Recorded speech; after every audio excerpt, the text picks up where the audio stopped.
por cualquier razón y le quitan valor. Entonces, esto es la problemática principal que ha tenido el patrimonio industrial para que le haya pasado todo lo que le ha pasado en estos últimos 10 años. Y bueno, mucho antes ya le pasaba. No os lo voy a leer todo, es un listado de, en estos últimos 10 años, el derribo, desmantelamiento o derribo parcial de patrimonio industrial por toda España ha sido un listado muy grande. Aquí os traigo un listado de 58 elementos. Que ha tenido, algunos han estado en prensa, otros menos. Han estado en prensa, por ejemplo, todos conocéis el caso de la fundición Aberli de Zaragoza, que se derribó en parte. El taller de artillería de Madrid, que también se derribó rápidamente, la fábrica de lápices Hispania de Ferrol, centrales térmicas, chimeneas, silos. La realidad es que durante estos 10 años la destrucción de este tipo de patrimonio, y pensar que no es solo patrimonio construido, arquitectónico, muchas veces es el desmantelamiento de la maquinaria, la desaparición de los archivos.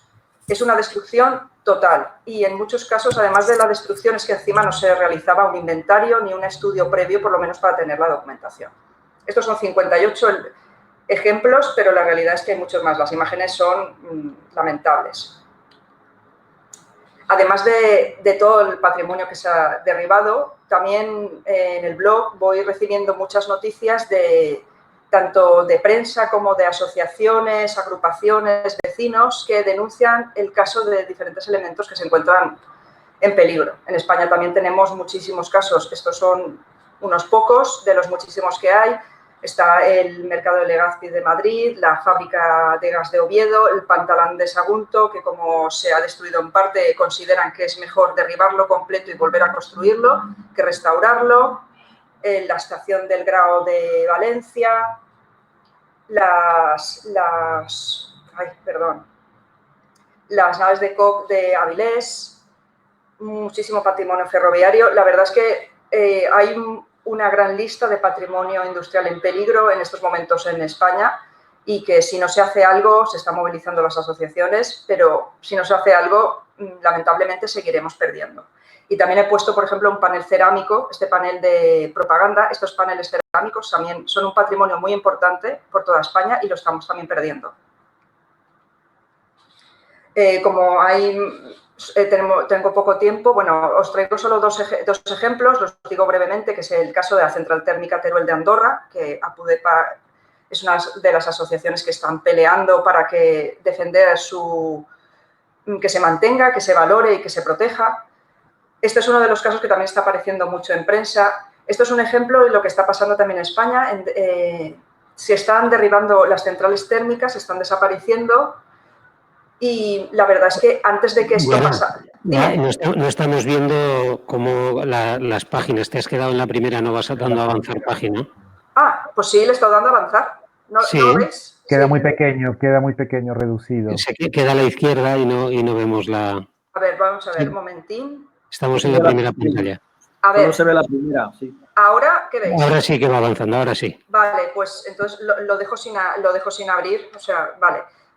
Bueno, pues os he dicho la problemática, un listado de 58 instalaciones que se han derribado parcialmente o totalmente, fábricas, patrimonio industrial en peligro, y los dos ejemplos que os digo brevemente es eso, la central térmica Teruel de Andorra, que como os he dicho, APUDEPA es una de las asociaciones que están peleando porque se protege, porque se mantenga. Las centrales térmicas, como ya sabéis, se están empezando a desmantelar y es posible que perdamos este tipo de patrimonio industrial, que es un patrimonio industrial que, aunque se considera que es más cercano en el tiempo, la verdad es que no se debería perder. Y lo estamos perdiendo. Entonces, considero que es importante tenerlo en cuenta, están apareciendo mucho en prensa. Y el otro ejemplo que aparece también mucho en prensa, que imagino que todos conoceréis, es el caso de las cocheras de Cuatro Caminos de Madrid, que en estos momentos está en un derribo parcial. También la Asociación Madrid Ciudadanía y Patrimonio está peleando también muchísimo por ello, han estado yendo a juicio, han conseguido que consideren ilegal el planeamiento urbanístico que afectaba a las cocheras. Esto es muy importante que lo tengamos en cuenta, porque a la hora de ver qué herramientas tenemos para poder pelear contra estos derribos, a veces, aparte de intentar pelear por la protección de los conjuntos, hay que intentar estudiar el planeamiento que afecta a estas instalaciones para su derribo, porque muchas veces se pueden encontrar ilegalidades, que es lo que le ha pasado a las cocheras. Se ha considerado ilegal el planeamiento, lo que pasa que el derribo está todavía avanzando. Incluso se ha demostrado que de toda la parcela que Metro vendió a una cooperativa, porque en este caso es para construir viviendas, como en muchos casos pasa de patrimonio industrial, el hecho es que Metro lo vendía a la cooperativa y se ha descubierto un investigador que está investigando sobre palacios, que una de las parcelas que se encuentra dentro de toda la parcela no pertenecía a Metro, sino al Ayuntamiento de Madrid. Por lo tanto, es una parcela pública que en estos momentos quiere usarse para un uso privado de vivienda residencial, además vivienda residencial de lujo, cosa que creo que tampoco debería ser muy legal. Están estudiándolo. Pero ya os digo, este caso está en estos momentos, lamentablemente, que se está perdiendo ya partes de las instalaciones. Y esto también es importante tener en cuenta, también ir siguiendo estos casos y ver si se puede hacer algo con ellos. Vale. Esto es por lo menos para poner un punto un poco positivo. Por el patrimonio industrial de decir que ha sufrido muchísimo, pero también tenemos muchos ejemplos de recuperación que se están teniendo, como el Museo de la Energía en la central de Ponferrada, Bombasques en Valencia, tenemos Alcora la Real Fábrica, en Peñarroya Pueblo Nuevo están poquito a poco recuperando partes, el Altorno de Sagunto, en Asturias también está recuperando parte de su patrimonio. También hay muchos ejemplos buenos de recuperación y los tenemos que tener en cuenta. Lo que pasa que frente al número de ejemplos recuperados, el número de ejemplos perdidos o en peligro es muchísimo más alto. Como conclusión, las necesidades que tiene este patrimonio, y en el fondo creo yo que todos estos patrimonios que son, estos otros patrimonios, sería incluirlos en la Ley de Patrimonio Histórico Español, que como ya habéis dicho, el patrimonio industrial no está incluido y le ha pasado una factura muy grande. El hecho de que este patrimonio, al igual que otros, no estén incluidos en esta ley, ha hecho que muchas veces se menosprecie totalmente. Muy importante que todos esos técnicos de la Administración deberían recibir una formación específica en estos otros patrimonios, en cómo valorarlos y cómo tenerlo en cuenta. Más allá del patrimonio histórico-artístico, palacios, castillos y todos estos elementos. La educación patrimonial a nivel escolar, o sea, desde el colegio es importante para que los mismos niños sepan lo que es el patrimonio y lo que son todos los patrimonios. Porque yo también he comprobado haciendo talleres para niños que los niños saben muy bien que un castillo o una iglesia es patrimonio, pero cuando les hablas que una fábrica puede ser patrimonio les extraña. Les parece extraño.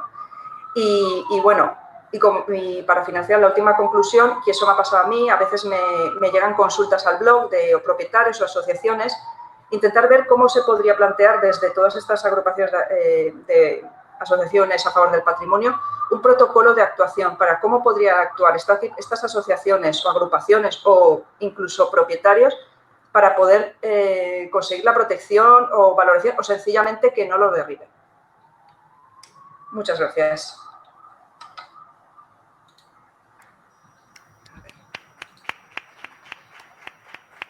Bueno, José Luis, has conseguido, intentamos a ver si compartes. Si queréis, ¿me oís? Sí, te oímos. He cambiado de ordenador, a ver si ahora puedo. Voy a intentar compartir pantalla. Ahora sí. Muy bien. Ahora sí.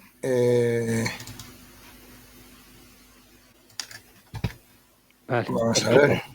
Muy bien. ¿La veis, no? La vemos, sí.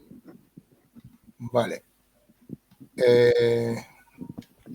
Lo que pasa que, un momentín, perdonar, es que, claro, a cambiar de ordenador... Ahora la veis, ¿no? Sí. Vale.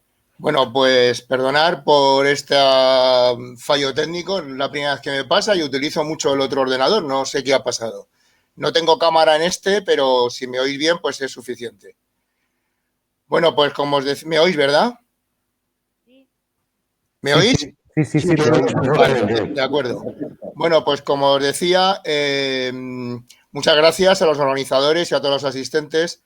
Yo pertenezco a la Sociedad Caminera del Real de Manzanares, una asociación de la Sierra de Guadarrama, de la vertiente sur de la Sierra de Guadarrama, y quería aquí contaros a qué nos dedicamos nosotros y sobre todo cuál es la problemática de los caminos públicos.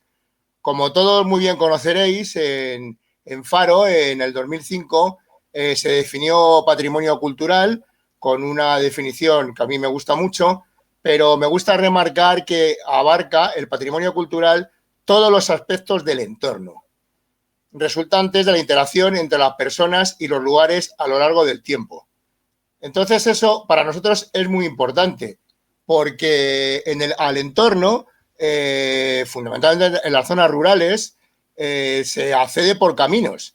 Y si esos caminos no se pueden pasar, si desaparecen, pues vamos a perder muchísimos bienes patrimoniales. Entonces, los caminos no solo sirven para comunicar un sitio con otro, sino, como digo, pues sirven para acceder a un montón de elementos patrimoniales. Aquí ya se han reflejado algunos, como puede ser pues edificios singulares, aunque no tenga que ser un monumento, puede ser una ruina, una ermita, un escenario histórico. Y otra cosa que nosotros le damos mucho valor es elementos de tipo etnográfico, como puede ser una fuente, un puente, canteras, relieves de ganado. Bueno, pues un montón, una valla de mampostería, que las hay preciosas, un montón de elementos que consideramos que son elementos etnográficos que son patrimoniales. Bueno, pues entonces, y además, la protección de esos caminos públicos y también de las vías pecuarias, ahora veremos la diferencia, es necesaria también porque hacen de corredores ecológicos, favorecen la biodiversidad y además tienen una importancia importantísima para la ganadería trashumante, que es un foco importantísimo de transmisión cultural. Esto es un ejemplo de los muchísimos elementos patrimoniales que tenemos en nuestros caminos, como puede ser un roquedo. Nosotros distinguimos entre puntos de interés ambiental y puntos de interés patrimonial, como puede ser ese pequeño bosquete de alcornoques, que desgraciadamente no abundan mucho en nuestra sierra, como puede ser un colmenar de abejas, como veis ahí, o una fuente de pastor. Pues bueno, muchísimos elementos patrimoniales etnográficos que tenemos en nuestros caminos. Fijaros que la red pública, la red de caminos públicos y vías pecuarias en España es importantísima. Se estima, esto es una estimación, que hay más de 1 millón de kilómetros de caminos públicos municipales, a los que hay que añadir 125.000 kilómetros de vías pecuarias. Este patrimonio es único en Europa y en el mundo. Aquí podéis ver todas las vías pecuarias principales que hay en España, que son muchísimas. Las cañadas reales castellanas, las navarras, las aragonesas y lo que en Cataluña se llama carrerades. La transhumancia, ya se ha apuntado aquí alguna vez, pues tiene muchísima importancia cultural, tanto que el 8 de abril del 2017 se ha declarado como patrimonio cultural inmaterial. Ahora viene algo que es muy difícil de establecer. ¿Cuál es el concepto de camino público? Todo el mundo habla de caminos públicos, pero los que nos dedicamos a esto sabemos que no es fácil definir lo que es un camino público. ¿Y por qué no es fácil? Porque carecemos de legislación. Desgraciadamente, el concepto de camino público no está bien definido ni a nivel estatal ni en las comunidades autónomas. Hay muy pocas, siendo Baleares y Extremadura de las pocas que tienen definido lo que es un camino público, y en el resto, pues no, estamos ahí en una indefinición jurídica que da muchísimos problemas. Pero sí que tenemos una serie de indicios para considerar que un camino sea público y como tal de titularidad municipal. ¿Qué indicios son esos? Bueno, pues que esté considerado en el catastro como vía de comunicación de dominio público, que discurran por terrenos municipales, eso es evidente, si pertenecen al municipio, pues ese camino es municipal. Que aparezcan a lo largo de la historia en planos y documentos históricos, y también muy importante que hayan sido utilizados por los habitantes del lugar para desplazarse por esos caminos. En el caso de vías pecuarias, este problema no existe.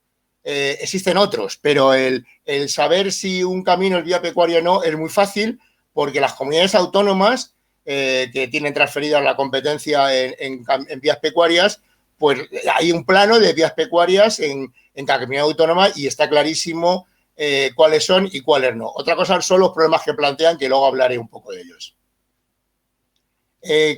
¿Cuál es la naturaleza jurídica de los caminos públicos? Bueno, pues que gozan de 3 propiedades, que son inembargables, que no se pueden embargar, que son imprescriptibles, que no prescribe el derecho con el paso del tiempo, y inalienables, que no se pueden vender. Es decir, que si un camino ha sido público a lo largo de su historia, pues si alguien lo cierra, pues podemos intentar que lo abra y luego veremos cómo. Sí que es muy habitual, desgraciadamente, en toda España, el que se cierren caminos públicos. Hay comunidades que tienen muchos más problemas que otros. Donde más problemas hay, estos caminos se cierran por particulares, es en Andalucía y en Castilla-La Mancha, porque es donde más fincas hay dedicadas a la caza y ahí es donde más por los propietarios insisten en cerrar al tránsito caminos que durante siglos han sido utilizados para el disfrute de todos los ciudadanos. Pero bueno, esto no es de ahora mismo. Fijaros que ya en el siglo XVIII había, cuando se hizo tuvo que hacerse la transhumancia, legislar para lo que era la transhumancia en ese momento, porque ya había ocupaciones, porque ya había cierres y ya teníamos problemas con las vías pecuarias. ¿Cómo podemos proteger los caminos públicos? Bueno, como todos sabéis muy bien, no se puede proteger lo que no se conoce.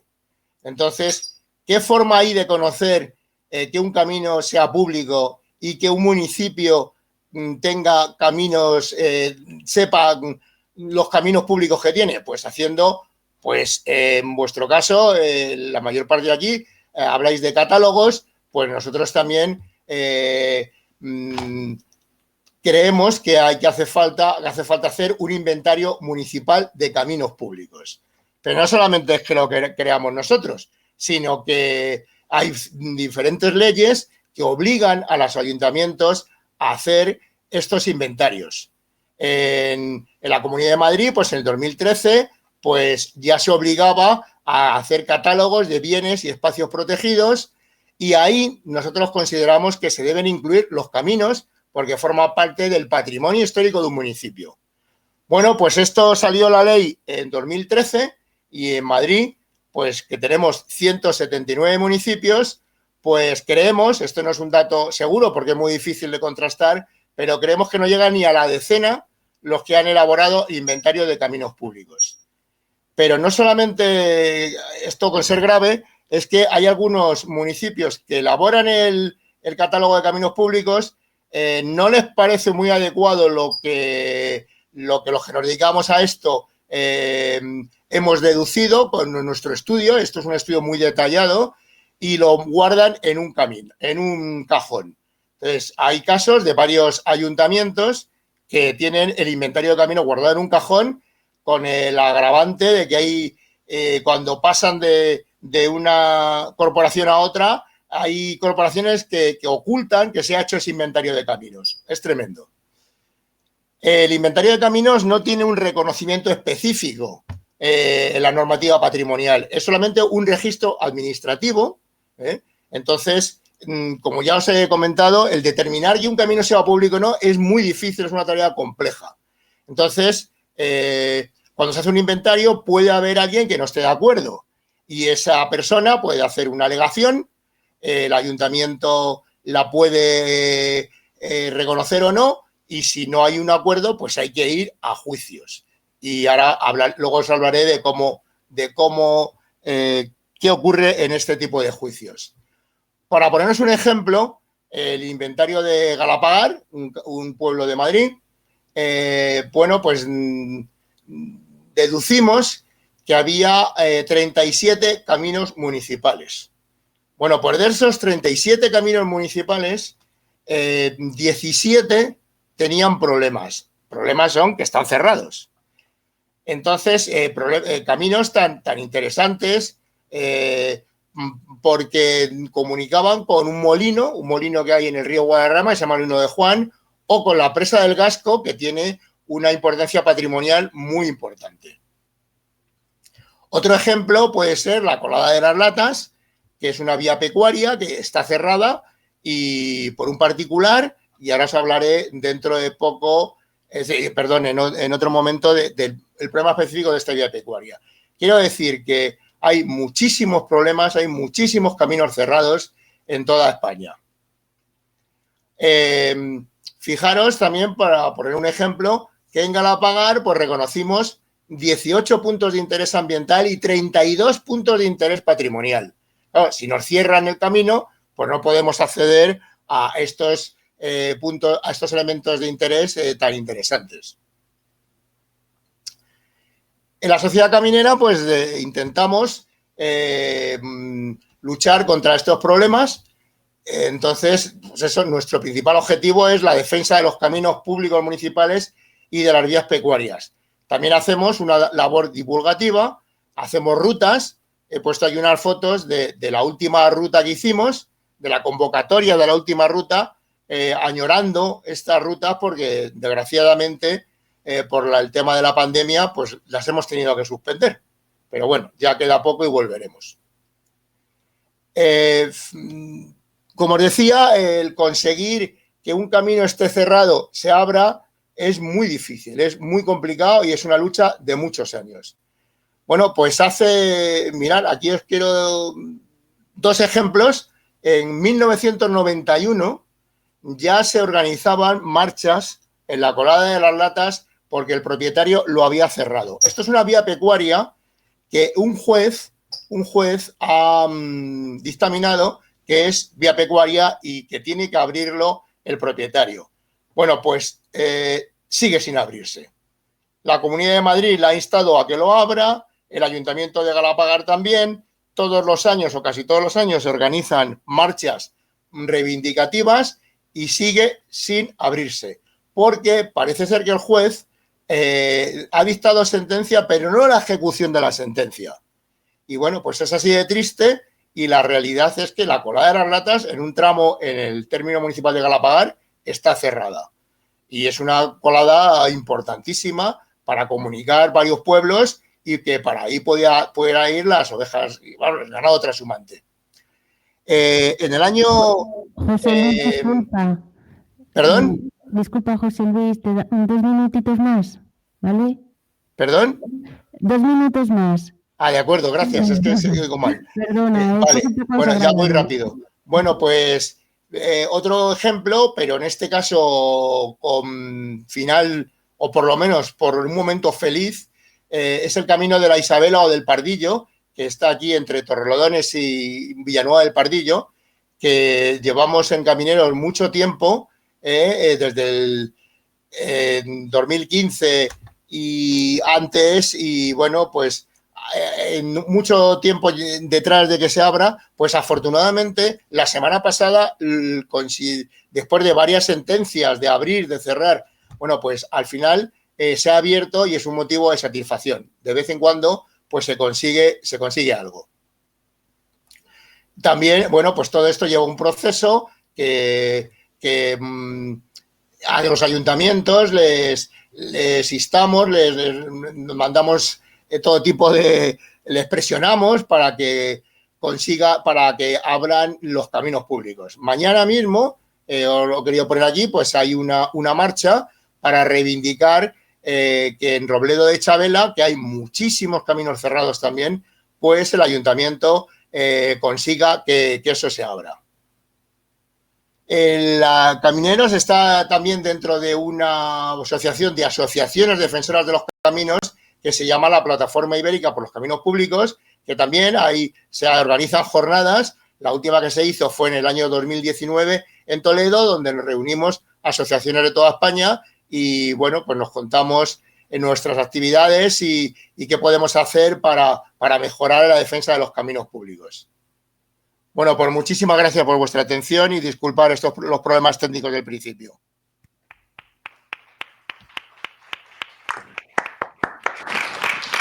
Muchas gracias, José Luis.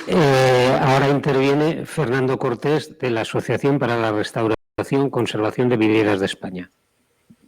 Sí, hola, muy buenas a todos. A ver si consigo compartir.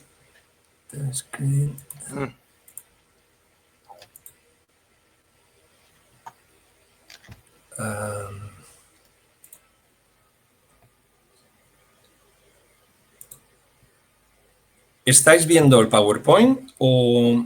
Sí, lo estamos viendo ya. Sí. Ah, fantástico, vale. Bueno, pues muy buenas tardes a todos y muchísimas gracias por invitarnos a ARCOVE. Yo soy Fernando Cortés, el presidente de la asociación, y me acompaña desde su domicilio Silvia Cañellas, la vicepresidenta. Somos una asociación relativamente joven, nacimos en el 2019 oficialmente, nos registramos y en el 18 se gestó. Y bueno, pues básicamente, como el nombre indica, el objetivo principal es mejorar el estado de la conservación y restauración de vidrieras en España. Y bueno, pues básicamente queremos crear una mayor concienciación sobre el importante patrimonio de nuestro país, tanto en el gran público como en las instituciones públicas relacionadas con la conservación del patrimonio. Queremos fomentar su inventario, su estudio, difusión, su protección legal, esto es muy importante. Queremos mejorar el estado de conservación de nuestras vidrieras y el de las intervenciones realizadas. Queremos trabajar por la realización de estudios, la creación, de estudios superiores en conservación y restauración homologados.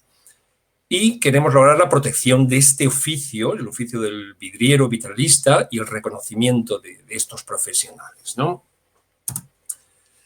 Pues bueno, básicamente voy a intentar ser breve todo lo posible. Las vidrieras tradicionalmente han sido conocidas como el gran arte perdido y se encuentran en lo que yo llamo un círculo vicioso de este tipo, de este patrimonio, que básicamente el problema principal es el desconocimiento general que existe sobre este patrimonio, ¿no? Y por tanto la falta de concienciación sobre su valor, su importancia.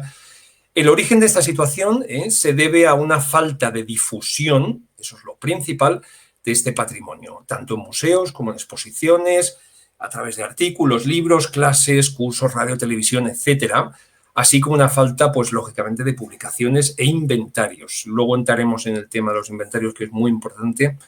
Como ya habéis mencionado todos los demás, creo que esto lo compartimos casi todos.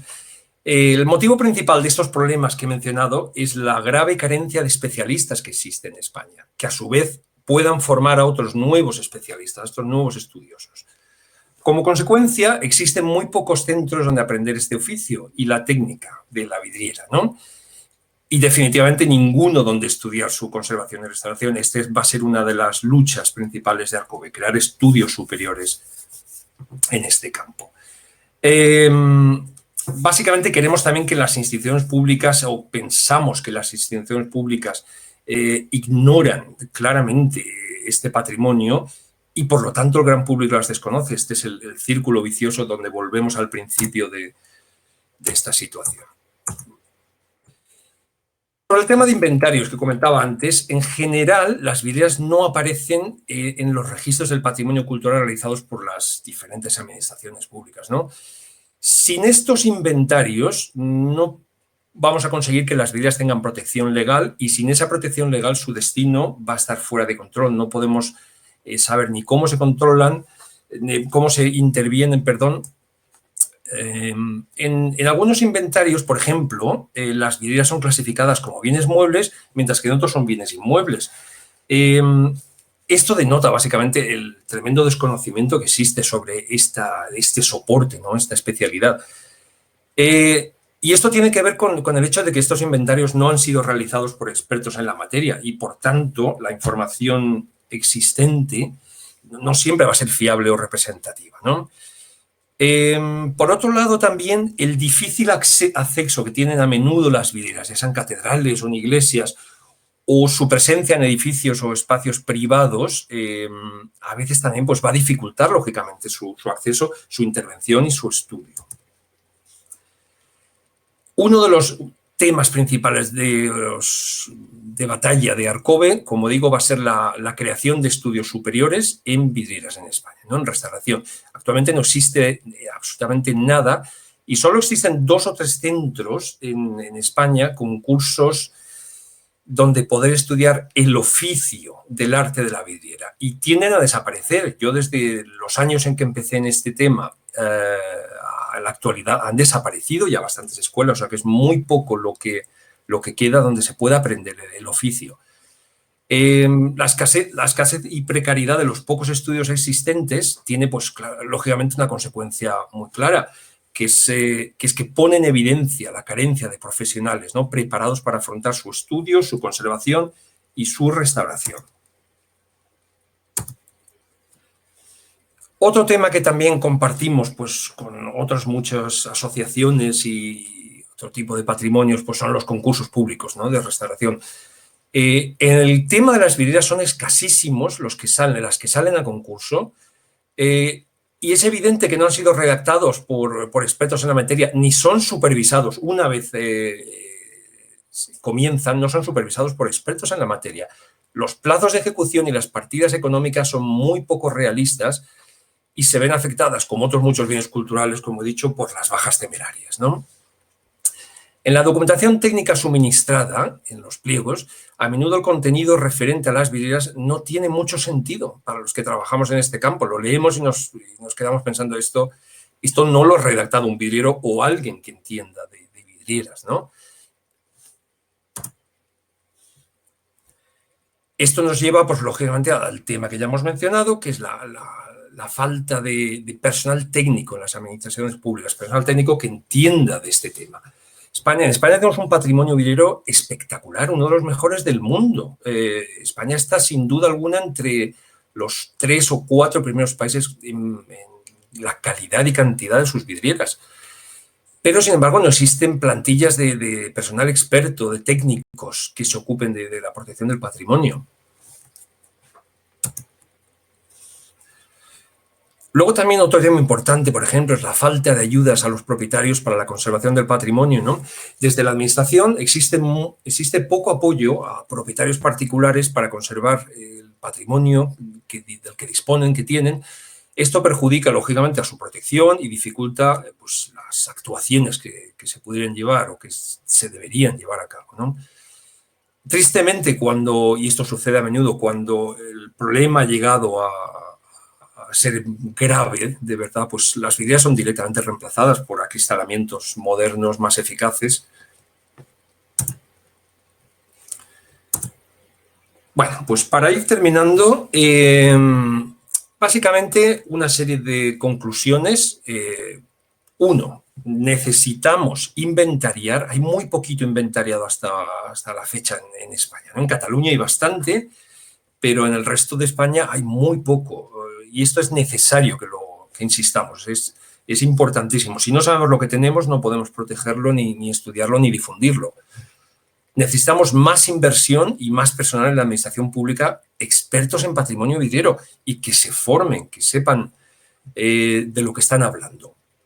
Necesitamos mejorar las condiciones laborales y un mayor reconocimiento del sector profesional que trabaja en la conservación de vidrieras. Necesitamos proteger el oficio del vidriero. Esto es importantísimo. Si el oficio del vidriero desaparece con todo ese conocimiento que tenemos, desaparece directamente esta profesión. Entonces, las pequeñas empresas hay que protegerlas frente a los abusos de las constructoras, que muchas veces es un tema, lo que he mencionado antes, en los concursos públicos, donde, pues, vamos como otros muchos restauradores, vamos directamente a lo que se puede hacer, ¿no? Sin tener mucho que poder decir o opinar. Importantísimo, creación de estudios superiores, ya lo he dicho, lo vuelvo a decir, es uno de los objetivos principales de Arcobe. Queremos crear, igual que en su día se consiguió crear estudios en conservación y restauración de textiles, nosotros vamos a por las vidrieras y lo vamos a conseguir, aunque nos cueste muchos años. En este sentido, Arcobe supone un paso importantísimo en la consecución de todos estos objetivos. Cuando yo empecé en este campo, en los años 90, no existía nada, no existían revistas, publicaciones, muy pocos inventarios, no existía, lógicamente, una asociación.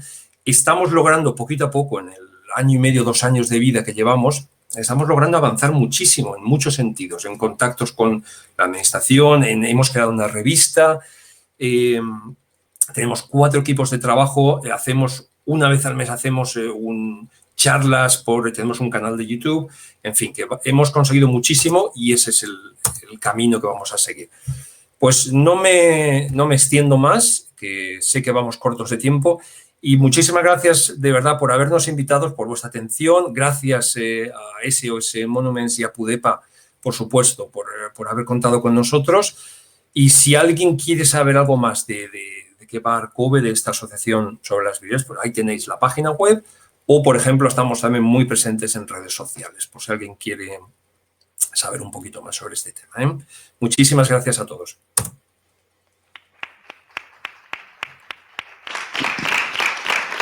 Muchas gracias. Ahora le toca intervenir a Bárbara Guimil, de la Asociación Profesional de Conservadores Restauradores de España. Hola a todos, ¿se me escucha bien? Se te escucha perfectamente. Vale, genial. Me llamo Bárbara Guimil López y soy representante de la Asociación de Conservadores Restauradores de España, ACRE, y en esta mesa redonda. Quería primero dar las gracias a PUDEPA y a SOS Monuments por darme la oportunidad de poder participar en este encuentro, y también quería dar las gracias a ACRE por confiar en mí como representante. Espero estar a la altura del maravilloso equipo que tenemos en la Junta Directiva y sobre todo gracias a Sally Criado, que me ayudó con la organización del encuentro. Voy a intentar compartir la pantalla, a ver si funciona.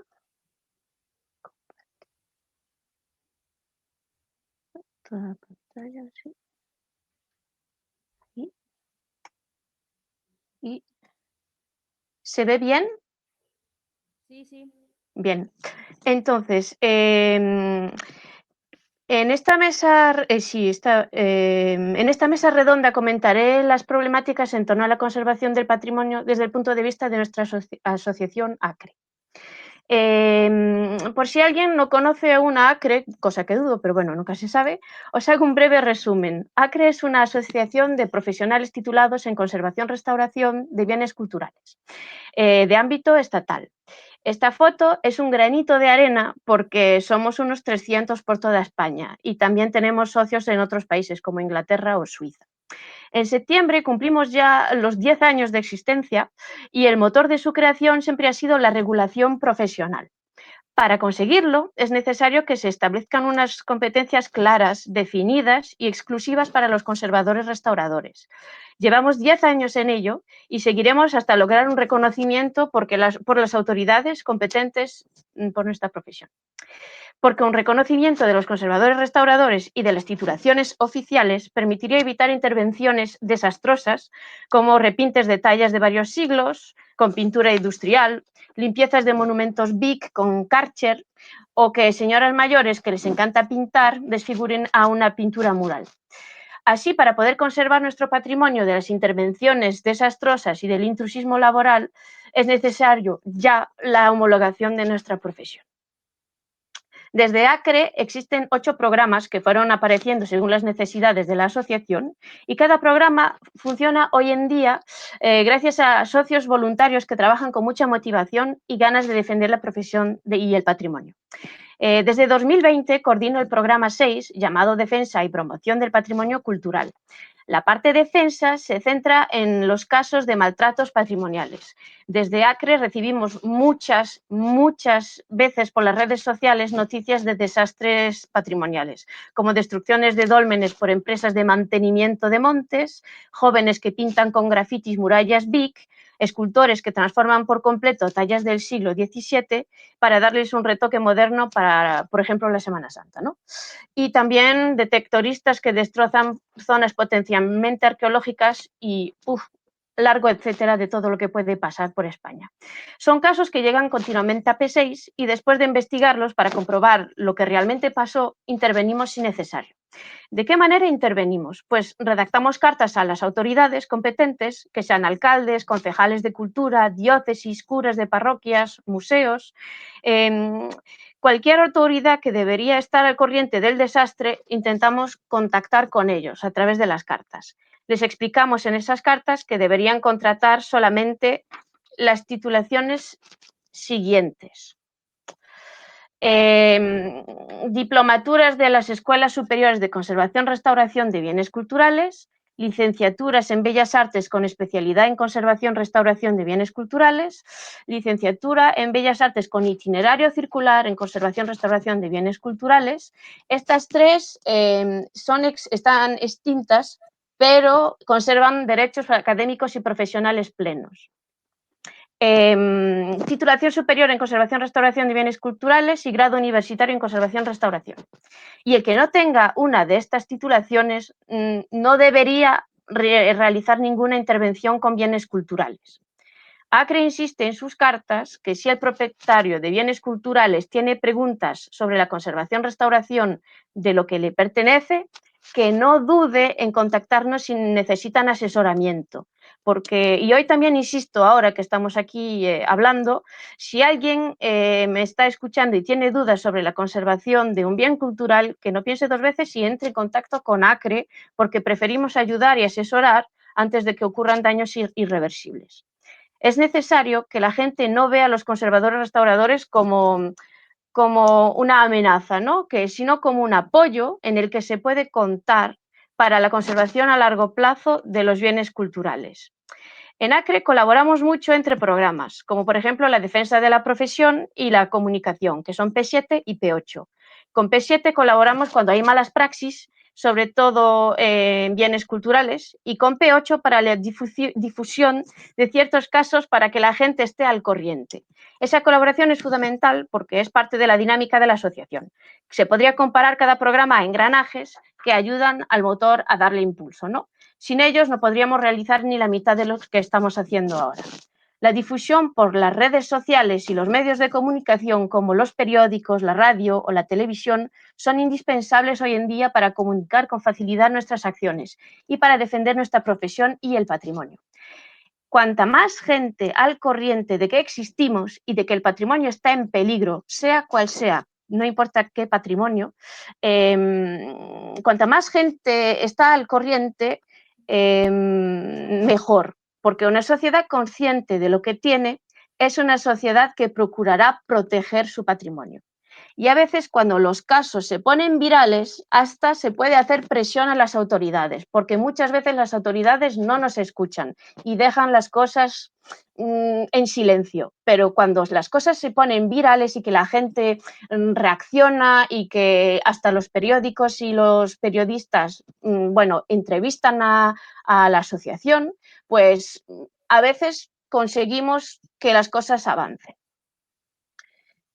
Ahora viene la segunda parte del programa P6, que es promoción del patrimonio cultural.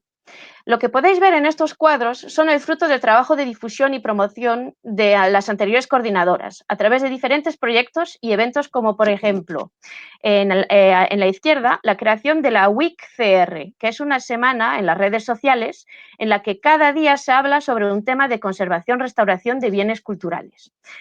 También la creación del Día Europeo de la Conservación-Restauración para la difusión del patrimonio y de la profesión.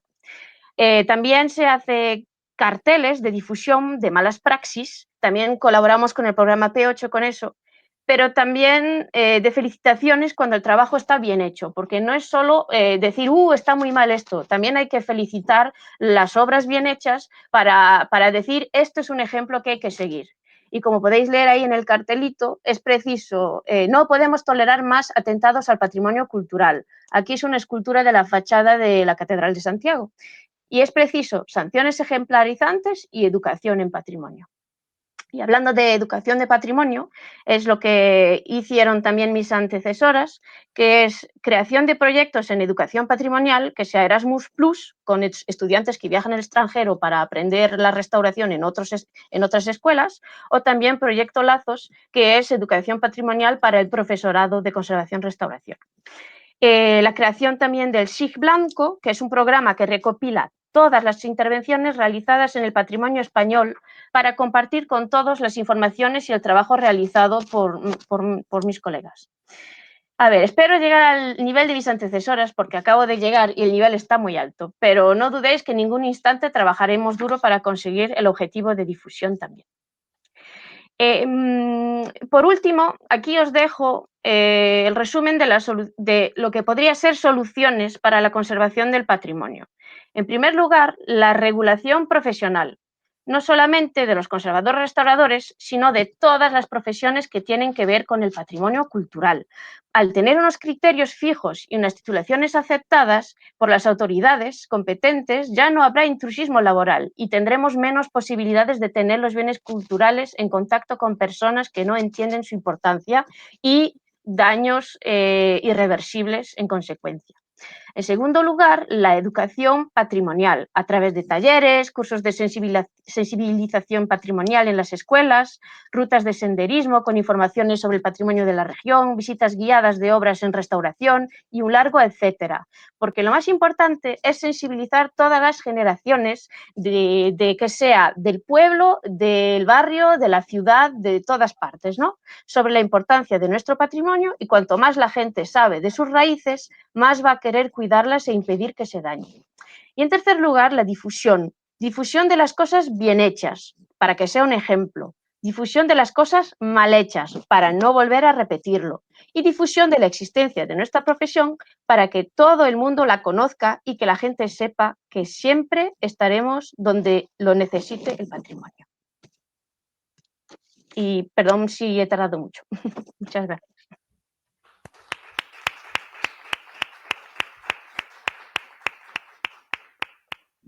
Bueno, pues muy bien, comenzamos el turno de palabras. Podéis empezar a pedirlas por el chat. Un momentito, Javier. Sí. Muchas gracias a las personas que habéis formado parte de esta mesa. Os habéis ajustado todos, e incluso en la primera perfectamente a tiempo. Y queríamos plantearos, antes de iniciar la ronda de conversaciones y de ideas que vamos a tener entre todos, la necesidad de que nos apoyéis a todas las asociaciones que estáis aquí en un manifiesto que vamos a redactar, un breve manifiesto para apoyar la Central Térmica de Andorra. Mirad, os contamos un poquito. La Central Térmica de Andorra, que muchos de vosotros tendréis en mente porque es un icono de nuestro paisaje. Diana Sánchez Mustieres la ha proyectado. No sé si está ahí, me oye y la pudiera proyectar. Es un icono, es una imagen icónica de la provincia de Teruel, sobre todo de la ciudad de Andorra. No solo como paisaje, sino también como industria, ejemplo de la vinculación de las entrañas que une a esta provincia de Teruel con la minería, su explotación y el patrimonio industrial que tiene en la superficie. Es una central bastante moderna, de los años 80. No se ve nada. ¿No se oye? No se logra ver nada. Ahora. Como la mayor experta en patrimonio industrial de Aragón, Pilar Biel, que seguramente algunos de vosotros la conoceréis, ha dicho, es la mejor conservada de la época, es la única, de hecho, que tiene conservado las 4 partes importantes en estas centrales que son de tipo de producción de energía eléctrica desde el carbón. Tiene los días contados, ya sabéis. De hecho, todas estas centrales tienen fecha de caducidad y así lo determina el Meteco. Y el problema no es ese. El problema no es que se cambie unas energías, un sistema de producción eléctrico que a lo mejor es muy contaminante. Perdón. El problema no es este, por una de renovables. El problema es que se ha decidido que se tire y que en su solar se construye una planta fotovoltaica quizás la más grande de Europa. ¿Por qué tienen que tirarse este patrimonio industrial? No se puede conservar. Las autoridades han decidido que se tire para dejar un solar donde ellos poner placas. Para los que no lo sepáis, está en un monte, está a 8 kilómetros de Andorra, es un monte, o sea, terreno no le falta, o sea, la excusa de que va a crear puestos de trabajo en el desmantelamiento es a lo que la gente del pueblo se acoge, porque claro, muchos de ellos han quedado en paro. Entonces, esta promesa de puestos de trabajo, aunque sean temporales, pues les llega y les parece un maná venido del cielo. Todos sabemos que no es cierto, incluso que los renovables no van a producir los puestos de trabajo que los políticos están prometiendo, que eso es realmente falso. Es verdad que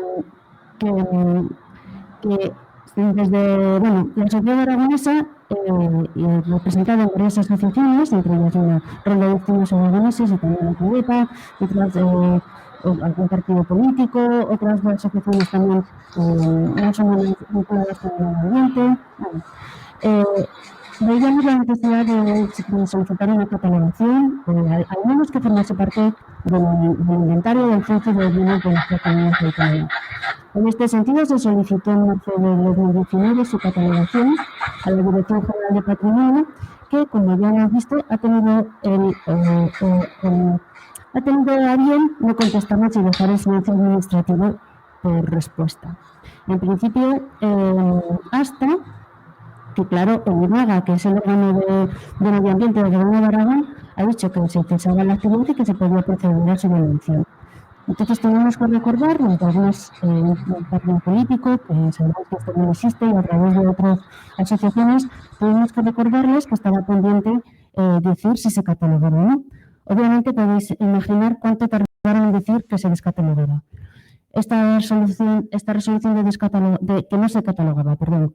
Esta resolución ha sido en contra incluso de los informes técnicos del propio Gobierno de Aragón. Entonces, para nosotros está siendo de verdad muy doloroso, porque nos hemos visto que otra vía, ya lo sabemos, ir al contencioso administrativo, con todo lo que ello supone. Realmente no lo estamos planteando, pero no es lo que estamos. Es que ¿por qué tenemos que pelear nosotros? Es que somos David contra Goliat. ¿Por qué tenemos una pequeña asociación que se mantiene con las cuotas de sus socios sin ninguna subvención tener que pelear por esta aberración, por esta decisión que han tomado unos políticos completamente errados? Es por eso que os pedimos un apoyo a este manifiesto en defensa de... Sabemos que estáis en toda España, que es importante, y redactaremos unas líneas, las habíamos traído, pero por no ser pesados las pasaremos, por favor, junto con la documentación de resumen, y aquellos que estéis por la labor de apoyarnos, os pediríamos que nos enviaseis vuestros logotipos de las asociaciones y así ya lo incluíamos. Y bueno, sé que en otros encuentros se han apoyado también algún manifiesto y esta es nuestra petición en este. Y bueno, gracias a los que lo decidáis, espero que seáis muchos y continuamos con la mesa, ¿vale? Si me vais a perdonar, simplemente un complemento. En realidad, esta política que se lleva ahora con el tema de energías renovables, en realidad es una continuación de una política de colonización del territorio. Son los mismos, siguen dominando el territorio e intentan ahora, pues con las eólicas y las fotovoltaicas, sin respetar.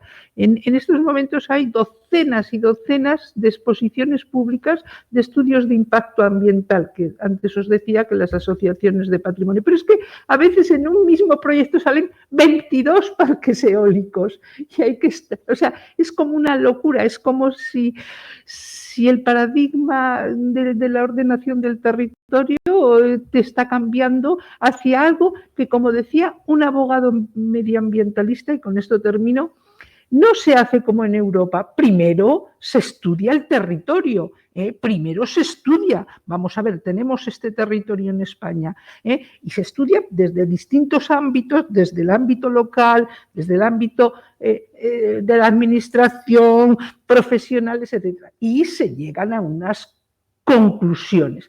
A partir de ahí se hacen unos estudios ya de las propias empresas y luego se expone públicamente. Aquí no se hacen estudios previos. Lo que se hace es que las empresas campan por su cuenta y ofertan como el que antes ofertaba, pues yo qué sé, un crecepelo. Pues es lo mismo, se está haciendo en estos momentos en España y van de ayuntamiento en ayuntamiento ofreciendo, vamos, auténticas migajas. Porque además el modelo puede ser de mini modelos de desarrollo de eólicas, etcétera. No, aquí se hacen todo a lo grande, pero a lo grande que va enfocado hacia las grandes empresas, no hacia el beneficio del territorio. Y esa es la consecuencia. La central térmica de Andorra tiene que caer porque el modelo es el que es, pero es que es el modelo general. Y esto España, y con el sistema que tenemos ahora de la nueva calentamiento global, etcétera, etcétera, no lo soporta el mundo ya. Y como no cambiemos esa trayectoria, no tenemos tiempo. Es que nos lo están diciendo los científicos, igual que en el tema del COVID, pasa en el resto. Entonces, lo que pasa es que este discurso que tendría que estar ya en la calle y ser todos conscientes, pues no, como no interesa, porque a ver quién le pone el cascabel al gato, aunque está habiendo comisiones en el Senado, en donde de vez en cuando aparece algún científico, físico, teórico, etcétera, como Antonio Turiel, que pone los puntos sobre los íes, y ahí sí que se puede, que hace 20 días, etcétera. Entonces, ahí tenemos un patrimonio nuevamente que cae por esos intereses particulares.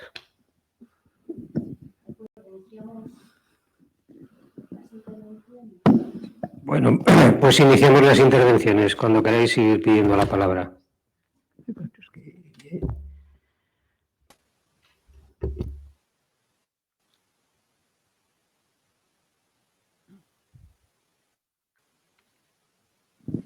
Trinidad Lapuerta quiere intervenir. Por favor, pedirlo por el chat. Lo siento.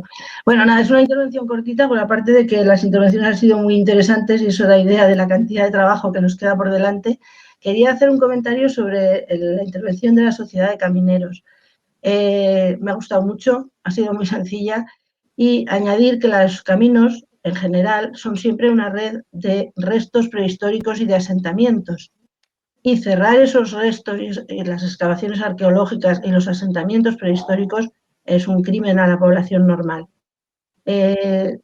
Muchas veces nos encontramos que cuando están labrando los campos, como los caminos están cerrados, levantan y trituran los pocos restos que quedaban. Me ha parecido muy interesante y creo que ahí tenemos mucho trabajo todavía.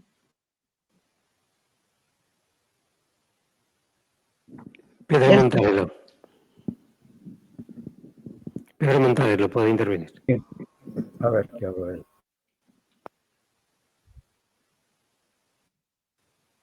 Me ha abierto este todavía.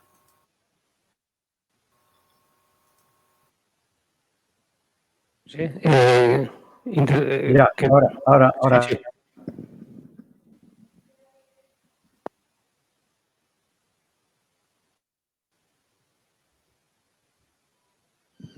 No, ahora te veo los labios, pero no te digo.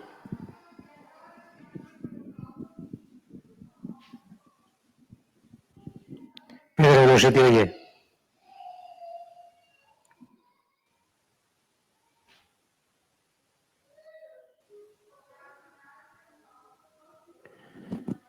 Bueno, mientras solucionamos problemas, si alguno queréis intervenir más, no hay ninguna palabra pendiente, en este momento.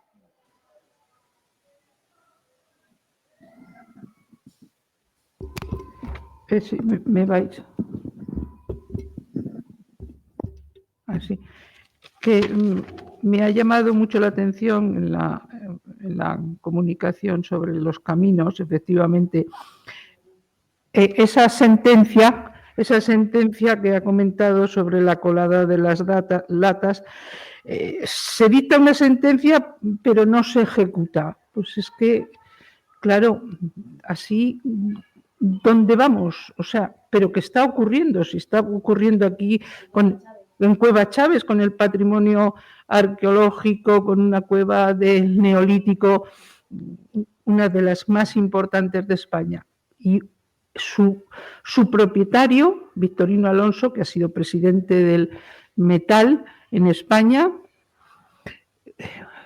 pues, bueno, lo que hace es dispersar su patrimonio y, en definitiva, luego es insolvente frente a la administración.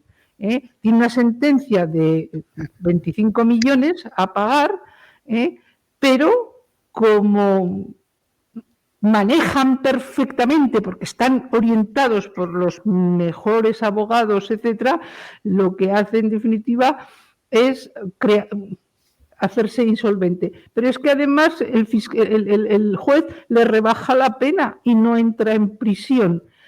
Ahora mismo está en un nuevo juicio y es un escándalo absoluto en la zona de León, porque es un hombre inmensamente rico que ha controlado la minería de España, recibiendo ayudas económicas de Europa impresionantes. Entonces, estamos viendo tales cosas que, claro, por eso tiene que hacer un cambio, una reflexión, algo, porque es que si no es imposible que la sociedad pues tenga el beneficio, en definitiva, el orden de recibir lo que políticamente tiene que darle a la sociedad, porque están al servicio. No lo logramos porque pero bueno, evidentemente tenemos que tirar para adelante y como dice José Luis San Pedro en un vídeo que aunque ya tiene unos pocos años es absolutamente actual, bueno, al menos nosotros creemos que tenemos criterios, sabemos dónde estamos, hay que seguir, tenemos que seguir, pero bien organizados. Que de esta reunión, mañana vamos a tratar el tema de la unión de asociaciones, ver en qué trabajamos específicamente o en qué temas para llevar a la alta administración y ir cambiando y que vean que a la sociedad no se le ningunea, que es absolutamente ilegal lo que se está haciendo con todos nosotros, porque a pesar de que tengamos unos derechos, que la propia legislación a las asociaciones especialistas y con una titulación se nos tiene que recibir y que además que somos órganos consultivos de las entidades administrativas. Lo dice la ley y, sin embargo, no se hace, se conculca continuamente. No nos vale con que nos lo digamos entre nosotros, que nos lo sabemos. Lo que tiene que llegar es arriba ya y decir, si no sabemos cuál es el camino hacia Europa, porque en medio ambiente están más adelantados, pero en patrimonio parece que estamos ahí atascados. Y esto sería un elemento a comentar de todo lo que habéis dicho esta tarde, que es de altísimo interés, por supuesto. Continuamos, Javier. Sí. Tiene la palabra ahora José Luis Soriano, de la Sociedad Caminera del Real Manzanares. Bueno, solamente quería, ha comentado una compañera el tema de los restos arqueológicos y efectivamente la inmensa mayoría de los restos arqueológicos se accede por caminos. Si cerramos esos caminos, pues perdemos muchísimo patrimonio arqueológico. Y también los abusos que se dan en los caminos es algo de verdad impresionante. Tenemos casos en toda España, como os he dicho, pero uno que os quiero comentar ahora es un pueblo entero al que no se puede acceder porque una persona cerró una finca, esto es en las Merindades, en Burgos, creo que se llama Fuente Uronera el pueblo, pues lleva muchos años cerrado el pueblo entero. No se puede acceder a la iglesia, que es preciosa, yo la conozco, la gente de ese pueblo no puede acceder a su cementerio. Vamos, es algo verdaderamente lamentable. Quiero decir, el cierre de los caminos es un problema social en muchas ocasiones, es un problema de pérdida de patrimonio y de muchísima gravedad en muchos sitios de España. Muchas gracias. Gracias, muy bien. Tiene la palabra Ricardo Roquero, del Observatorio del Patrimonio de Guadarrama. Bueno, yo solamente quería insistir un poco más en el planteamiento que ha realizado José Luis. Yo creo que la sociedad caminera es una experiencia que merece la pena darle un par de reflexiones. Por una parte, porque una característica esencial es que sale al territorio, sale al campo. No se queda en los despachos, ni siquiera se queda en el carácter reivindicativo de colocar una denuncia, sino que es que se desarrolla una doble función. Una labor de divulgación, una labor de información a los vecinos, se hacen marchas periódicas, salidas periódicas, para que la gente conozca los alrededores de su pueblo, conozca que ese camino conecta con otro pueblo, conecta con una ermita, conecta con un entorno determinado. Es muy importante que además muchas veces estos recorridos van guiados por especialistas José Luis en su especialidad de geología, pero hay historiadores, hay biólogos. En definitiva, se da información cualificada a los asistentes y eso va a permitir un carácter divulgativo y que la gente empiece a reconocer ese camino y ese entorno como algo propio, se identifique con él, lo cual es tremendamente importante porque es el primer paso para luego poder defenderlo. Esa mezcla del carácter divulgativo de actuaciones junto con la denuncia de los caminos cerrados es lo que puede y debe dar una eficacia importante al trabajo que se está realizando desde esta asociación. Nosotros consideramos además que las denuncias de los caminos cerrados hay que hacerlas sistemáticamente. Es cierto que no hay una legislación específica y, en consecuencia, muchas veces hay que terminar incluso en el contencioso administrativo.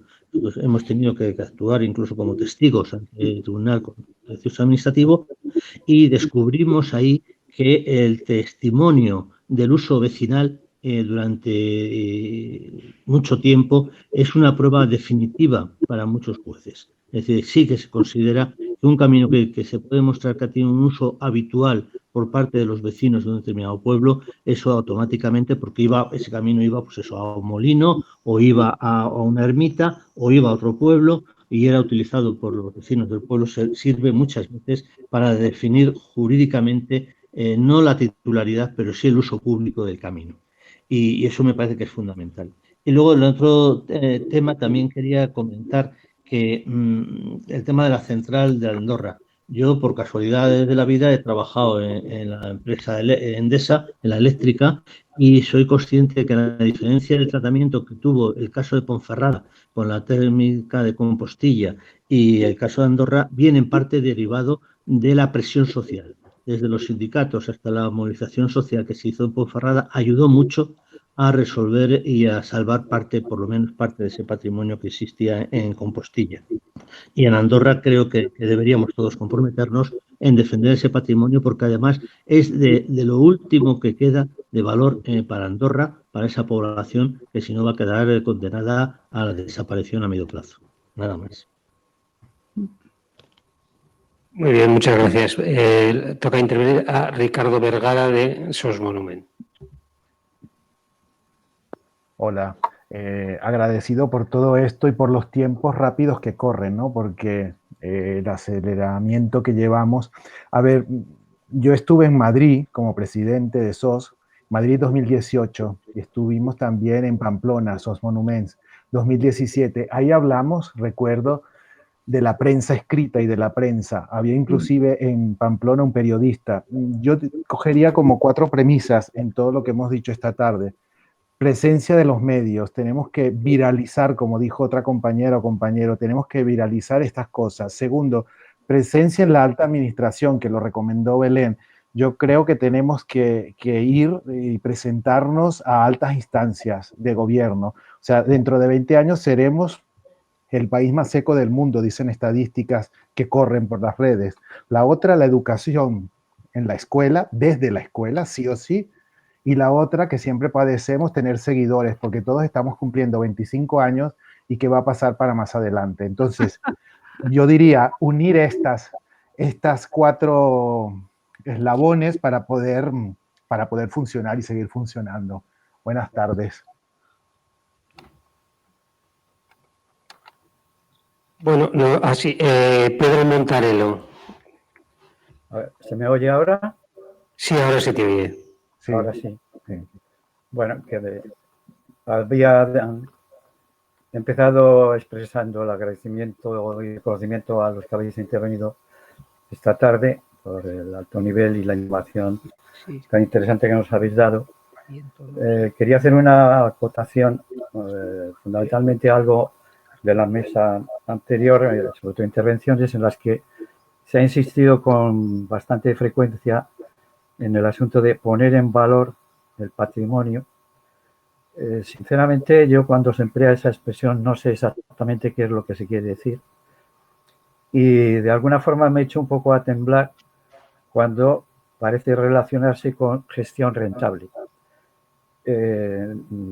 Si no estoy mal informado, al menos aquí en la Junta de Castilla y León, presumen de haber inventado esa expresión de poner en valor. Y yo aquí sabemos muy bien qué es eso de poner en valor, porque es algo que está unido directamente a la gestión rentable. Es decir, se interviene en patrimonio si de antemano se considera que eso va a ser rentable, aunque sea intervenir de nuevo, como puede ser que recientemente han hecho una especie de plataforma de mirador para ver un río desde un risco que se podía ver de otra manera. Entonces, bueno, no quiero alargar más. Yo creo que es peligroso emplear esa expresión. Repito que sinceramente no sé lo que significa y solo se me ocurre relacionarla con rentabilidad. Y en segundo lugar, yo creo que debemos de insistir en el valor del patrimonio por sí mismo. Otra cosa es que pueda generar y que lógicamente genera riqueza, no solo por los que le visitan, sino incluso por los que intervienen manualmente, dando trabajo, dando iniciativa, dando vida a los lugares ahí donde se rehabilita, se recupera, se valora ese patrimonio. Gracias. Muchas gracias. Va a intervenir ahora Sergio Cebrián del Observatorio del Patrimonio. Sí, gracias. Bueno, he tenido un pequeño problema porque se me ha cortado y me he perdido la segunda parte de la intervención anterior. Pero como he escuchado la primera y se han mencionado dos palabras que yo he mencionado también, puesta en valor y gestión rentable del patrimonio. Como digo, no he escuchado la segunda parte, pero bueno, yo cuando hablo y menciono estos dos términos, hablo de una cuestión que creo importante y creo también que es una asignatura pendiente en España, ¿no? Que es la intervención del sector privado, porque aquí estamos demasiado acostumbrados a que sea el sector público, siempre o casi siempre, el que se hace cargo del patrimonio. Es decir, hay un espíritu de denuncia. El Estado, el municipio, las comunidades. Se le va. Hola. Sí. Ahora te oímos, sí. Perdonad, no sé si me escuchabais hace un momentín. Sí. Sí, gracias. Bueno, comentaba, sí, yo creo que está implantado un espíritu de denuncia, ¿no? Ya de manera crónica e histórica y deberíamos pasar, en términos generales, de pasar de este espíritu de denuncia que muchas veces se queda nada más y nada menos en eso y en lamentar lo que ocurre con el patrimonio por la acción o inacción de las administraciones públicas en todos los ámbitos, a un papel más activo y más... más de intervención también, ¿por qué no mencionar esa palabra, no? En el que la iniciativa privada o el sector privado, llámese de asociaciones o de otro tipo, que, eso es una discusión, ¿no? Y que es es un hecho en muchos otros países de nuestro entorno, que es también así como cuidan su patrimonio o en colaboración con las administraciones públicas o frecuentemente por delante de las mismas. Bueno, pues creo que también podemos aprender, ¿no? de eso que hacen fuera y que a veces lo hacen bien o frecuentemente lo hacen bien, en lugar de muchas veces seguir lamentándonos, ¿no? Porque las administraciones cuidan o no cuidan o incumplen la normativa, ¿no? Que es demasiado frecuente, como todos sabemos. A eso me refería cuando yo he mencionado he hecho uso de esos dos términos. Gracias.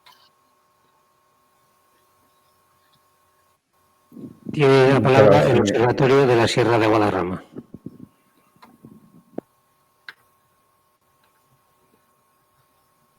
Bueno, yo es que no quiero abrir un debate, pero sí me parece muy importante el tema de concepto de puesta en valor de patrimonio. Desde nuestro punto de vista, el patrimonio natural y cultural es un fundamental recurso a utilizar, sobre todo y específicamente el concepto que nosotros tenemos también en el medio rural. Creemos que hay que empezar por identificar y seleccionar los recursos locales sobre la base de la sostenibilidad, sobre la base de la continuidad, sobre la base de la conservación. La riqueza de los recursos y su fragilidad nos van a obligar a hacer una gestión muy prudente y profesionalizada, pero hay que hacer esa gestión y hay que hacerla con un doble objetivo, de conseguir la sostenibilidad, pero también de mejorar la calidad de vida de nuestros pueblos, de nuestros vecinos. Porque es que si no mejoramos esa calidad de vida, vamos a vaciar el territorio. Entonces, el problema no es no mejoremos el patrimonio, no lo convirtamos en un recurso económico. Es que es un recurso económico. Es que la economía de la cultura es un recurso y debe ser un concepto a potenciar. Otra cosa es cómo lo hagamos. Y ahí podemos hacerlo con un afán especulativo, con un afán puramente economicista, o podemos hacerlo con un esfuerzo para mejorar la calidad de vida, que es lo que de los ciudadanos, que en definitiva para nosotros es lo que debe hacerse. En definitiva, debe tener una función social de difusión del conocimiento. Y como difusión del conocimiento entendemos que sí que puede llegar a ser realmente rentable. Hay un estudio que hizo en su momento el Ministerio de Cultura, la dirección del Instituto del Patrimonio, que decía expresamente que con una inversión entre 1.200 y 2.500 millones de pesetas se había generado, de euros, se había generado en España un turismo cultural que ha aportado 50.000 millones de euros. Yo no digo que haya estado bien hecha o mal hecha la inversión, eso habrá que verlo en cada caso concreto. Lo que sí que digo es que o se hace así o si no, vamos a perder palancas fundamentales para el desarrollo y la conservación de nuestro patrimonio. Y desde luego en estos momentos en los cuales se plantea unos programas europeos ambiciosísimos de reactivación económica, nos interesa y mucho posicionarnos ahí y decir, señores, inviertan ustedes en este tipo de actividades, porque esto va a ser mucho más rentable a largo plazo para este país que ir a hacer inversiones para esas grandes empresas como se está pretendiendo hacer ya. Nada más.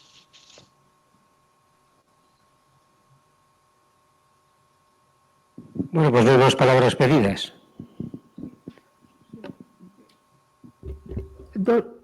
Pues entonces continúo yo con el tema. No te entiendo. No, que digo que si no hay más palabras y tenemos tiempo, yo hasta las 9 casi tenemos tiempo, pero bueno. Sí. Yo quería... sigo pidiendo de verdad... A ver, sí, sigue pidiendo palabras. Belén Bodoquino quiere intervenir algo. Sí, no, que ha salido ya el tema de la prensa en los medios de comunicación. Es un tema muy importante, pero que es un tema también muy viciado, porque sabemos que los medios principales están muy comprados. O sea, es que ¿dónde salimos? Salimos en los medios alternativos, pero los otros no sacan. Y si sacan una pequeña noticia, a continuación sacan 10 veces la contraria para paliar el estado de opinión. Es que ese es el tema, Claro, entonces el tema de prensa lo estamos teniendo realmente dificilísimo en este país. Y también, bueno, sobre lo que habéis comentado últimamente, efectivamente, el beneficio de la intervención en el medio rural y en general en el patrimonio tiene que ir en beneficio en general de la sociedad y tiene que ir vinculado a una actividad. Por eso no nos tiene que doler prendas. Lo que pasa es que hay que hacerlo bien, con la profesionalidad y con la objetividad, que es lo que estamos pidiendo y es lo que no se consigue.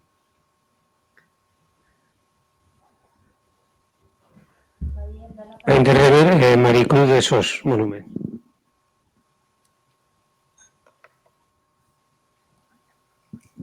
Gracias. Bueno, yo muy rápidamente, muy brevemente, el problema de la prensa que dice Belén es que no es un problema de la prensa referido a patrimonio, es un problema de la prensa últimamente que pues ya sabemos que utilizan una cosa, utilizan otra. Yo insistí mucho el año pasado, bueno, la última reunión y la anterior de Madrid, con muy poco éxito, como se ha podido ver, mejor dicho, ninguno, en conseguir crear como mínimo un medio de comunicación online, al menos entre nosotros. Y este medio de comunicación pues podría ser también de divulgación para todo el mundo.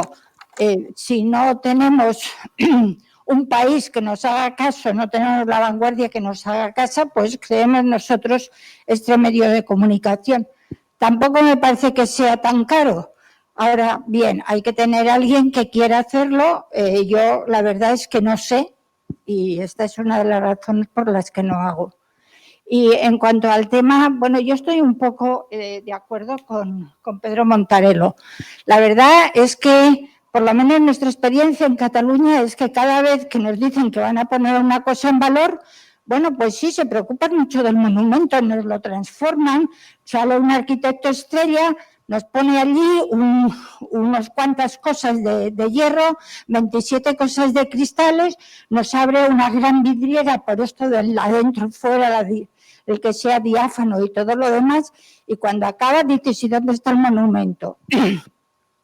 Lo que pasa es que me parece que hay que distinguir entre lo que se pide de reconocimiento del patrimonio rural, al que doy todo mi apoyo, entre otras razones, porque todos somos de pueblo y aunque yo no lo sea, pero podría serlo, y otra cosa son lo que está ocurriendo en las zonas extremadamente turísticas como puedan ser Barcelona, como puede ser Cataluña, como puede ser el Levante, como puede ser Andalucía. Apoyo totalmente todas las innovaciones que puedan recuperar el patrimonio rural. Porque una cosa, lo voy a decir muy deprisa porque ya tengo prisa, porque me tengo que ir, es que algo muy necesario dentro del patrimonio, y más en un patrimonio como el español tan grande, es, sí, el patrimonio se ha de poder mantener solo, pero lo que hemos de hacer es ver qué uso se le da a ese patrimonio. Hay que hacer, antes de entrar a renovar y a darle un destino al patrimonio, hacer un buen estudio y saber qué usos, qué nuevos usos son compatibles con el patrimonio o con el bien en sí. Esto, pues, claro, en una casa rural, digamos que es relativamente fácil. En otros casos, pues, la cosa se complica bastante más. Y, bueno, creo que quería decir otra cosa, pero es un poco larga y creo que escribiré un correo esta noche o mañana por la mañana. Muchas gracias. Muy bien, pues ahora tiene la palabra Sergio Cebrián. Sí, gracias. Bueno, era simplemente completar una información y informar de una convocatoria, un poco en el sentido en el que me parecería interesante apuntar. Y leo textualmente. Es una convocatoria del Ministerio de Ciencia e Innovación financiada por los fondos Next Generation de la Unión Europea.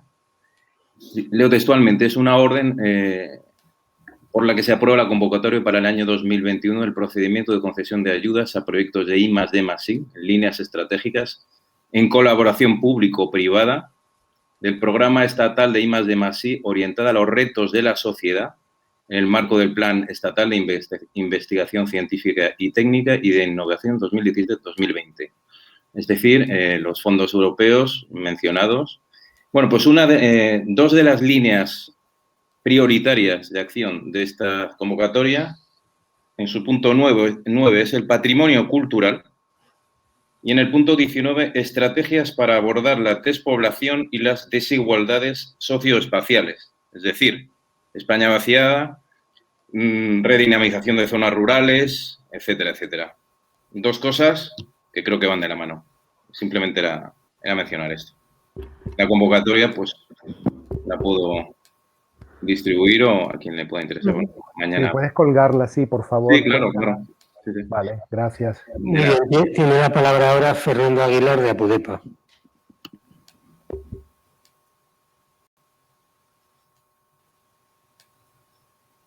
Fernando Aguilar.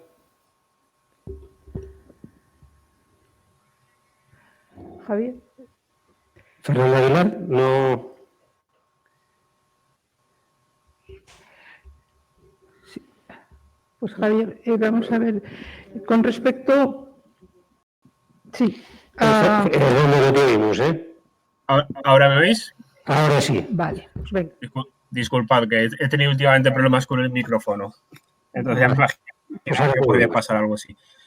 Yo creo que Pedro y Sergio han planteado una discusión muy interesante, porque lo he visto profesionalmente en el pasado.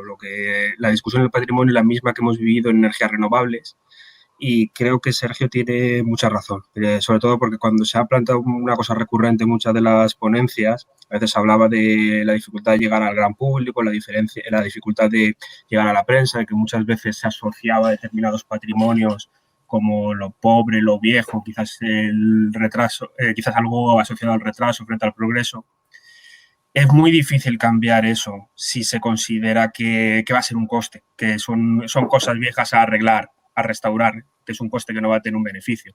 Es muy importante ser capaz de plantearlo, como dice Sergio.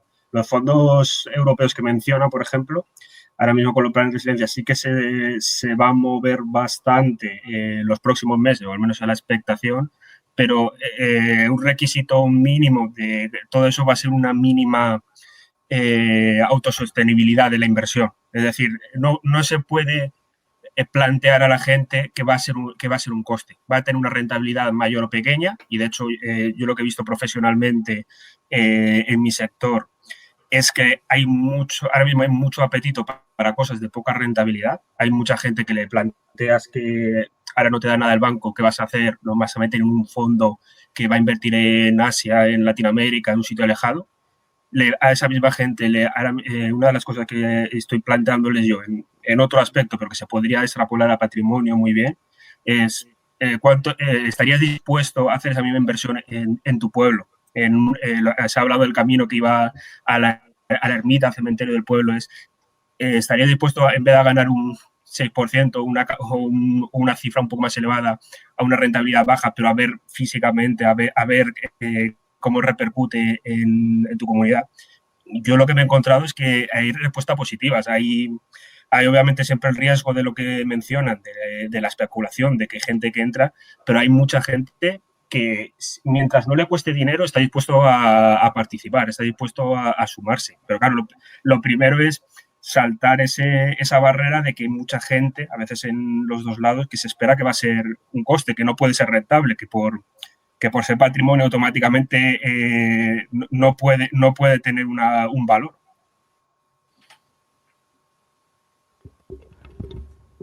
Muy bien, pues Belén Bodoqui quiere intervenir. Vamos a ver, cuando habéis nombrado, Sergio, que ha nombrado los fondos estos de la Next Generation, pues, a ver, está llegando a prensa por parte de ayuntamientos, y concretamente os voy a poner un ejemplo, el de Huesca, con un tema interesantísimo que es el antiguo seminario, un complejo histórico de suma de edificios muy importante.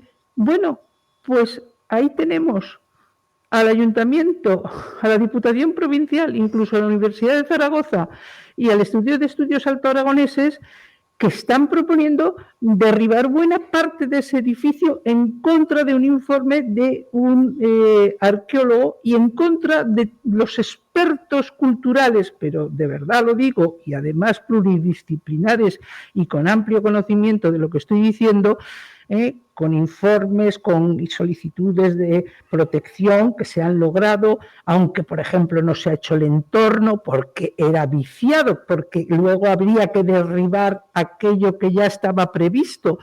Entonces va a ir con fondos, teóricamente, porque los han anunciado, de la Next Generation.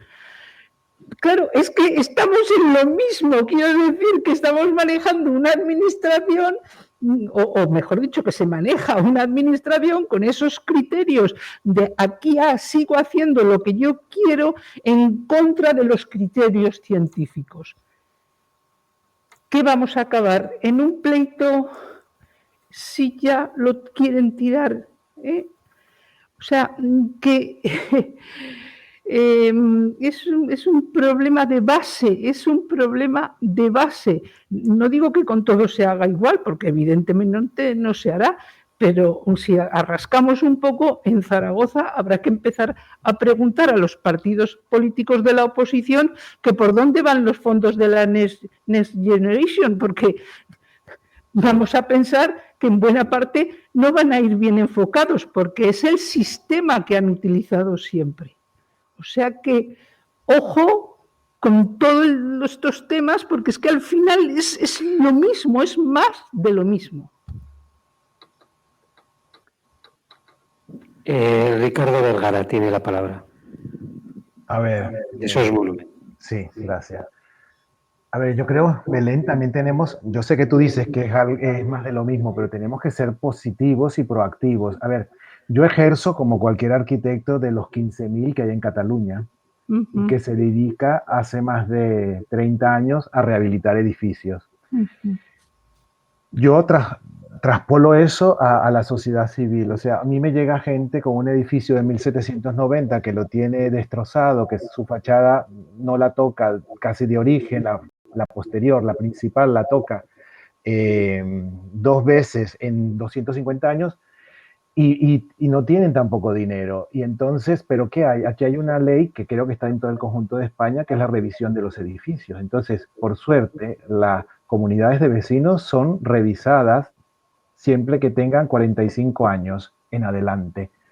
Entonces, yo creo que también en esa normativa que decíamos, ha salido que Barcelona hoy por hoy sea todos esos eslogans que hubo en su momento, Barcelona Posa Guapa y Barcelona para el 92, vino de mucha fantasía y de muchas ganas de no hacer cosas o de hacer la estética o el maquillaje, pero después ahora se está haciendo profundamente. Y te diría, ya sé, es difícil, esos fondos y esas cosas yo creo que hay que ir a por ellos también y presentar edificios y construcciones y entornos, porque es verdad, hacer toda esa paparaza de documentación es terrible. Yo solo en 30 años he hecho 3 edificios protegidos que les han dado ayudas, pero que nos ha costado 2 años y medio de toda la documentación que te puedas imaginar y que se tenga que realizar. Pero se logra. Entonces yo creo que tenemos que ser positivos en que tenemos que usar los mecanismos actuales.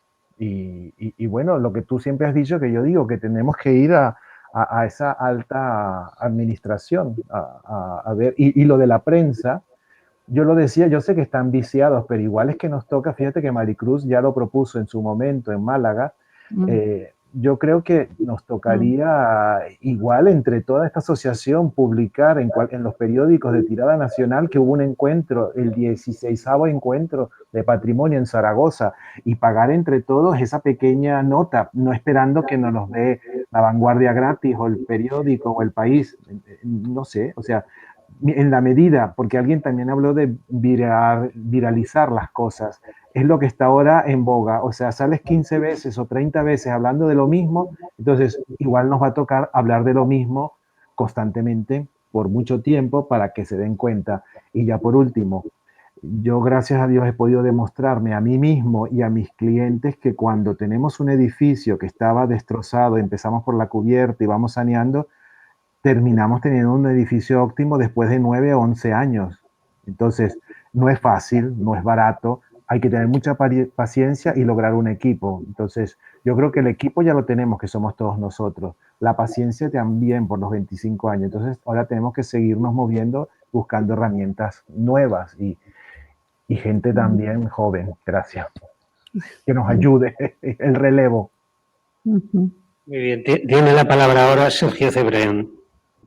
Gracias. Bueno, si era puntualizar, lo ha comentado un poco Ricardo ya, lo que has comentado Belén. Tiene razón, efectivamente, pero yo creo que la culpa o la falta de culpa no la tienen los fondos, la disposición de fondos Next Generation, sino quién accede a ellos y el uso que les da. ¿Y por qué? Porque resulta que no hay otros agentes, llámese asociaciones, federaciones, entidades privadas con sensibilidad sobre el patrimonio y con capacidad legal y económica para las actuaciones que se pueden llevar a cabo. Esa es la cuestión, la ausencia de ese tipo de entidades, ¿no? Y bueno, simplemente era ese comentario también, como Ricardo ha hablado de periodismo y bueno, pues también es mi oficio, dicho sea de paso, o lo ha sido durante muchos años. Es complicado, se comentaba, bueno, hacer un medio de comunicación del patrimonio. Yo creo que es complicado, porque es costoso y exige un trabajo de regular y permanente. Pero lo que no es tan complicado, aunque sí también es un trabajo de hormiguita, es intentar formar un pequeño lobby de periodistas, porque al final la sensibilidad del periodista en patrimonio es limitada en general y va por periodista, es decir, por personas y por medios, ¿no? Quizá ahora mismo hay un periodista del país que está visualizando esta reunión. Ojalá. Que para mí, espero que sí, ha sido invitado. Y me parece un buen ejemplo de cómo hacer pedagogía del patrimonio desde un medio nacional. Nacional, de tirada. Efectivamente, porque yo creo que ese es el camino, Y ahí sí que podríamos trabajar puntualmente, pero bueno, pues poco a poco intentando formar llamémoslo lobby o grupo de influencers del patrimonio dentro del oficio periodístico. Nada, gracias. Bueno, tiene la palabra Fernando Aguilar, de Apudepa. Yo lo primero tengo que dar la razón en lo que decía Belén, y cuando le he oído me he acordado de dos anécdotas personales recientes. Los planes europeos también se van a usar mal, eso es una cosa que va a pasar, y de hecho conozco una amistad que laboralmente le tocó hacer 3 planes distintos, tres presentaciones de RFI, de expresiones de interés para 3 planes distintos en 3 días. Es decir, lo que en teoría tiene toda esa tonelada de documentación que estaba contando Ricardo, pues uno al día con un copia-pega y hecho de cualquier manera. Y hay un cuarto plan que me pidieron hacer a mí y que me generó una discusión profesional. Al final me negué a hacerlo y al final se hizo en una noche por otra persona distinta porque yo me había negado. Es decir, hay gente que efectivamente tiene interés de pedir el dinero para cualquier cosa y habrá intentos y se hará. Lo que sí es cierto que hablando de propaganda, hablando de narrativa, hay cosas, por ejemplo, el caso real que estabais mencionando de Andorra, de la central de Andorra, donde se van a utilizar estas cosas. Va a ser, esta acción es una burrada, pero la acción con la que intentan prometer unos determinados puestos de trabajo. Y lo van a intentar convertir en esto genera puestos de trabajo, esto se opone a los puestos de trabajo, en vez de hablar de la destrucción de determinado patrimonio, en vez de hablar de la ventaja de una u otra alternativa. Entonces hay que saber también a veces dar ese tipo de discurso, de qué cosas se podrían hacer. Si se invirtiera en patrimonio, no es oponerse a algo, sino es plantear una alternativa. Tiene la palabra Salí Criado de Acre. Bueno, voy a ser muy breve, pero es un poco como se está hablando tanto de los medios de comunicación y un poco en relación a lo que decía Sergio Cedrián, intuyo que es un periodista del país, porque desde Acre también contamos muchas veces con él y él cuenta con nosotros, pero afortunadamente no es el único. Tengo que decir que como él bien decía, hay que encontrar al periodista adecuado. No todos tienen sensibilidad por el patrimonio y es verdad que incluso encontrando al periodista que tiene esa sensibilidad, cuesta... Hay un perro que se le oye y está interfiriendo. Pues cuesta encontrar encuentras ese periodista, a veces a ellos les cuesta darte voz dentro del medio en el que trabajan, pero sí veo muy interesante y estoy segura que entre todas las asociaciones que estamos aquí sí que se puede intentar crear ese grupo de periodistas de referencia en el que pues todos podamos acudir en algún momento para que den voz a nuestras peticiones. Acre, pues por suerte, no sé si suerte o que hemos llamado a muchas puertas y hemos sabido explicar nuestras necesidades, tenemos pues, al mínimo 3, 4 que sí que hacen este trabajo y nos ayudan y bueno, creo que sí que es interesante crear ese grupo de periodistas amigos, como digo yo. Gracias. Bien. Pedro Montarello tiene la palabra. Bueno, yo te lo había pedido más que nada para que luego después viéramos lo de poder compartir para adelantarlo mañana. bueno, en lo que estaba en el tema y que yo planteé, lo de poner en valor, sinceramente la expresión sigo sin entenderla, no sé qué es lo que quiere decir. Hay otras expresiones creo que son más claras, de promocionar, estimar, valorar, y por lo tanto no me resulta clara, pero aparte de la expresión como tal, yo en lo que he querido insistir y es en lo que me parece que nos tenemos que distinguir es en la valoración del patrimonio como valor en sí mismo, como un valor que no necesita ser referido a otra escala, a otro baremo. Y en ese sentido, tanto valor tiene el patrimonio que hay en el pueblo más pequeño de cualquier recóndito lugar, como el de una catedral o el de cualquier otro monumento que no se va a ver en peligro de que pueda desaparecer. Y entonces, en ese sentido, es en lo que sí que aceptaría, y creo que es algo realmente importante en lo que insistir, que invertir en patrimonio tiene sentido y tiene una rentabilidad, entre comillas, al menos en el sentido de que puede crear desde puestos de trabajo, puede contribuir a vitalizar un pequeño núcleo y también, secundariamente, bajo mi punto de vista, puede suponer un atractivo turístico. Pero siempre dando prioridad a eso que mañana insistiré, centra, digamos, la razón del ser de nuestras asociaciones, que es ese principio básico y fundamental de que los primeros cuidadores del patrimonio son sus habitantes. Entonces, claro, evidentemente, si no se cuida al que habita, si no se cuida a los que habitan ese patrimonio, difícilmente se va a poder salvar o se va a poder estimar ese patrimonio. Quería insistir en ese aspecto positivo de que sí a la inversión del patrimonio, pero fundamentalmente por el valor que tiene el patrimonio y porque merece ser salvado por él mismo. Me he saltado la palabra antes al Observatorio Patrimonio Sierra de Guadarrama. Yo también voy a decir una cosa.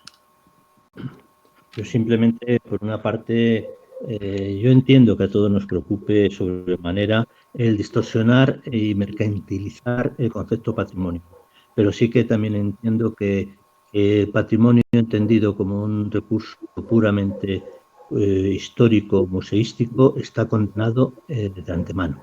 Creo que hay que vitalizarlo, hay que modernizarlo, hay que darle una concepción de los tiempos actuales y no del siglo pasado. Y siendo muy conscientes de que seguramente en la mayoría de los casos estamos condenados a fracaso. No pasa nada, porque es que si buscáramos otro tipo de incentivos, seguro que no estábamos aquí. Yo quiero simplemente mencionar 3 experiencias que tenemos desde el Observatorio de la Sierra de Guadarrama. La primera, en La Roza, la experiencia de la fábrica Kodak, fábrica industrial de fotografía, que cuando perdió su sentido, pues entendíamos que había un importante patrimonio industrial ahí a salvar. Hemos dado la batalla, lo hemos luchado con nuestras asociaciones y finalmente lo único que hemos conseguido es salvar el edificio principal, no la fábrica, sino el edificio principal de la fábrica. Bueno, pues es lo que hay y tenemos que aceptarlo, y ahora nuestro proceso está tratar de dar el mayor y mejor uso social a ese edificio principal. En la misma zona teníamos un problema, una obra monumental de la Ilustración española, la Presa del Casco y el Canal de Guadarrama, que es una obra del siglo XVIII y de una envergadura espectacular. Bueno, pues ahí hemos conseguido que la Comunidad de Madrid avance en la declaración de bien de interés cultural, y nuestro principal problema ahora no es ya la declaración de BIC, sino que se conserve la obra y el entorno de la obra, que no se masifique, que no se destruya, que no sea con esa presión enorme de la gran ciudad, que la tenemos a 30 kilómetros escaso de este bien, pues que no la destruyan. Entonces hemos conseguido y estamos formando alianza con los ayuntamientos implicados para una conservación y tratar de que sea lo más razonable posible. Y el último ejemplo que os quiero sacar es el tema de la transhumancia. Nosotros llevamos años apoyando la transhumancia. Sabemos que es un tema que está muy desfasado en estos momentos y que parece que no tiene futuro. Bueno, nosotros creemos que de alguna manera hay que, como fenómeno cultural y como fenómeno económico, hay que apoyarlo y hay que defenderlo. Ahí estamos colaborando con la Asociación de Naturaleza y Transhumancia de la Mesta, y acompañándoles y apoyándoles en su desarrollo. Y ahora abrimos una escuela de pastores para potenciar la renovación generacional en la sierra de los pastores, que realmente la mayoría de ellos, los ganaderos, son muy mayores y no hay recambio generacional.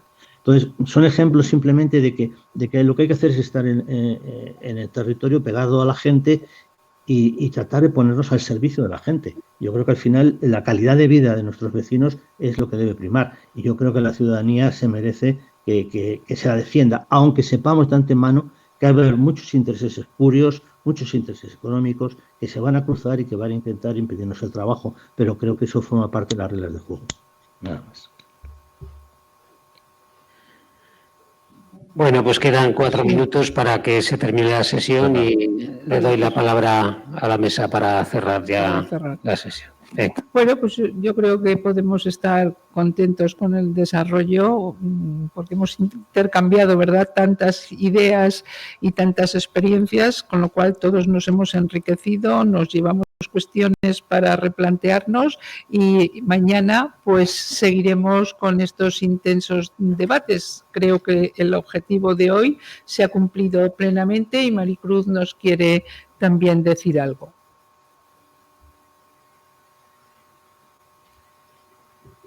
Entre que se coloca Maricruz, por favor, si pudierais enviar al correo de Apudepa los PowerPoint que habéis utilizado en las presentaciones, se podrían reenviar a todos y así todos las tendríamos para poderlos mirar. Gracias. Sí, bueno, yo también quería despedirlo. Yo mañana no estaré aquí, pero sí que lo voy a seguir desde casa, evidentemente. Y bueno, quería decir que esto ha de tener continuidad. Y como ha de tener continuidad y solamente tenemos un día más, quiero invitar, lo volveré a hacer mañana, a las asociaciones que estén dispuestas a organizar estas mismas jornadas el año que viene. Llevamos 16 años, 16 sitios diferentes que hemos visitado. Cada asociación ha organizado las jornadas como le ha parecido y siempre han salido muy bien. Esto es evidente y es uno de los valores que tiene, que cada asociación tiene su personalidad, tiene su cultura, tiene su manera de ser y de esta manera se nos muestra. Y todas son positivas y todas son buenas. Solamente quería pues recordar esto y pedir por favor que alguien se ofrezca antes de mañana a las 9 de la noche. Os lo agradeceremos pues muchísimo. Y nada más, si no hay nada más que decir, pues lo despido. Yo espero que sigamos en comunicación.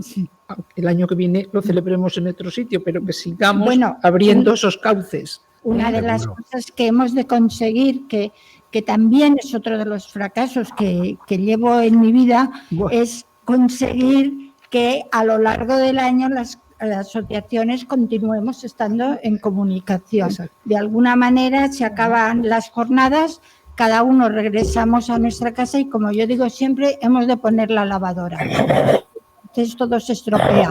Pero seguir en contacto y seguirnos contando cosas los unos a los otros y seguir pidiéndonos cosas los unos a los otros. Esta es la única manera en que hagamos una federación o una unión que a lo mejor fuera mejor o no la hagamos, pero la fuerza continuará.